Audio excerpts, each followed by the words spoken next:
This video is sponsored by Surfshark. Believe it or not, it's been 10 years since the inception of the Google Pixel. We have had a decade of the most googly phones on the planet, and after using every single one of these bad boys, it is time today to hold the two corners side by side. The Pixel 1, the inception, the innovator, and the Pixel 10, refinement and a statement model. How different are they really, and how much progress has Google actually made? Let's talk about that.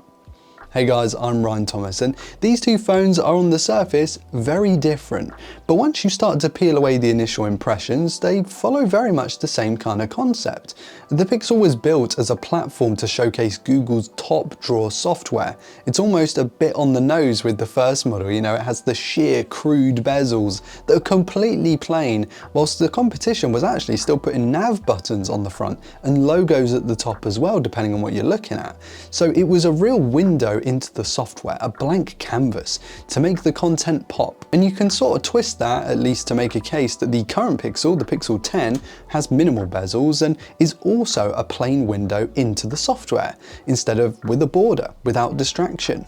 Selling phones has not been about specs or mentioning technical qualities for a long while now, and I think that's maybe where HTC has gone wrong in recent years. It's about whether you love it or hate it, AI, and Google has been leaning into that big time with its latest Pixel devices. Stuff like Add Me is the perfect example of a genuinely useful feature that includes AI.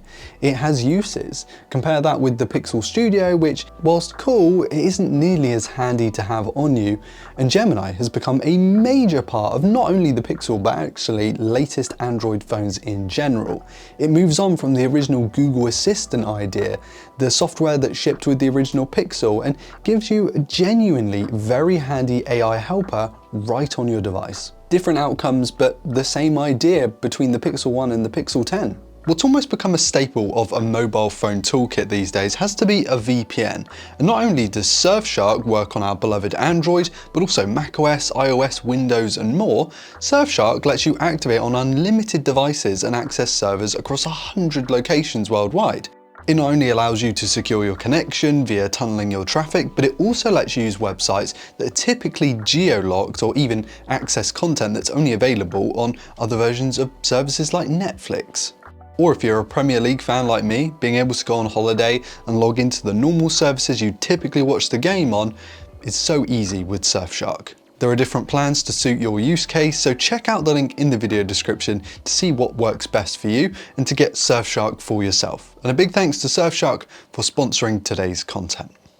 It's also worth mentioning that whilst Google was very much praised for giving the original Pixel 3 years or 3 major software updates in its lifespan, something that did stand out when you had stuff like the S7 Edge hanging around, the Pixel 10's 7 major upgrades dwarfs the previous model, making the new phone an even better long-term prospect, competing with Apple and now Samsung as well for the phone with the longest lifespan.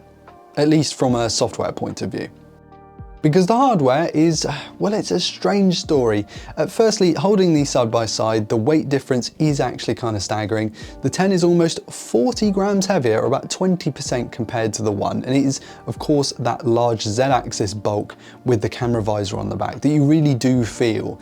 But it's actually what's inside these phones that makes you think. Because people will always say that the original Pixel was built without hardware in mind. And sure, I can understand from a design standpoint, there's no camera bump and everything's very plain, but the 12 megapixel camera in here was not a small sensor for the time. It ran the Snapdragon 821, which was an overclocked version of the high-end 820 of the time as well. 4 gigs of RAM, sure, might not have been the headline feature, but it wasn't a small amount of RAM. And it shipped with 18-watt wired fast charging, which was pretty darn quick for the time as well. The original Pixel really was quite a beast, it just didn't look like one. The Pixel 10 setup is, sure, side by side, massively improves, but compared to its competition, there's a far larger delta. As I'm sure you're all aware of, the Tensor series is still a ways off Qualcomm and even Samsung's Exynos in terms of raw horsepower, and actually compared to its however many great-grandfather, the Pixel 10 is far removed because it doesn't seemingly want to close that gap in terms of hardware. There have actually been some downgrades on the new model versus the Pixel 9, including the camera sensors, which have been downsized, though there is thankfully a new telephoto lens on here, which is the first one in a base model Tensor era Pixel.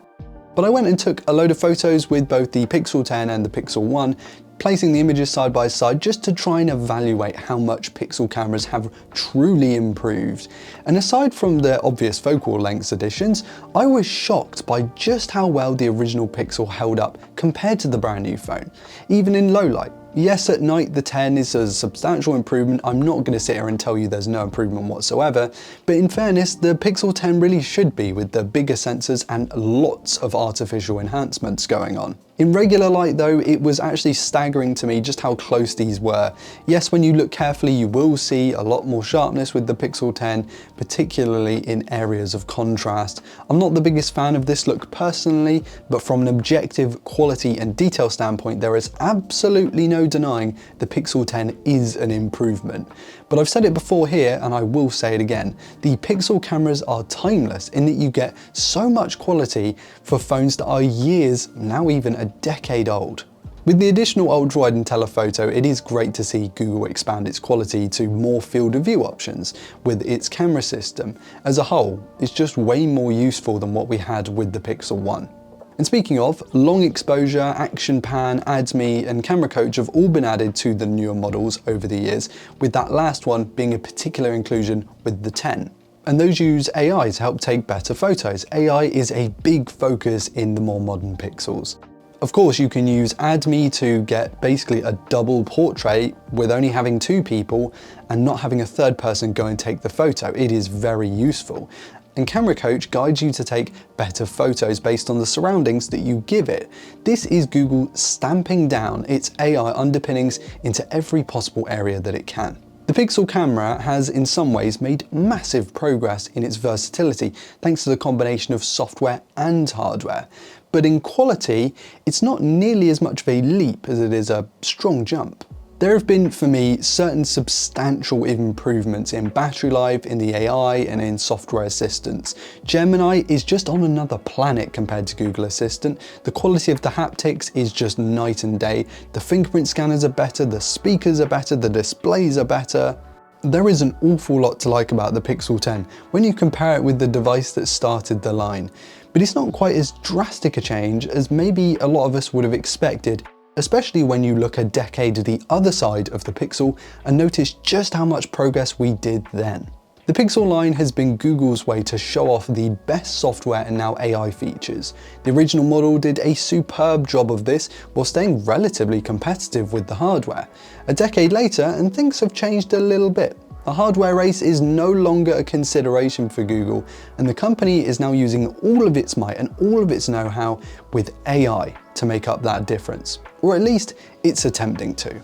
Guys, let me know if you're a real Pixel fan. Have you been here since the start? Have you held on? As part of that original hype, I pre-ordered the Pixel 1 from Currys here in the UK, if any of you recognize that store name. Are you not so enamored by the Google devices? Do you prefer alternatives? Let us know which ones you're rocking right now. And what phone have you picked up this year? Is it a Pixel or is it not? Or are you waiting for a better one? And also, finally, what is your favorite Pixel? For me, it's got to be the 2XL. I think some of you already know this based on a video I made, so check out that video on the channel if you want to hear more about that.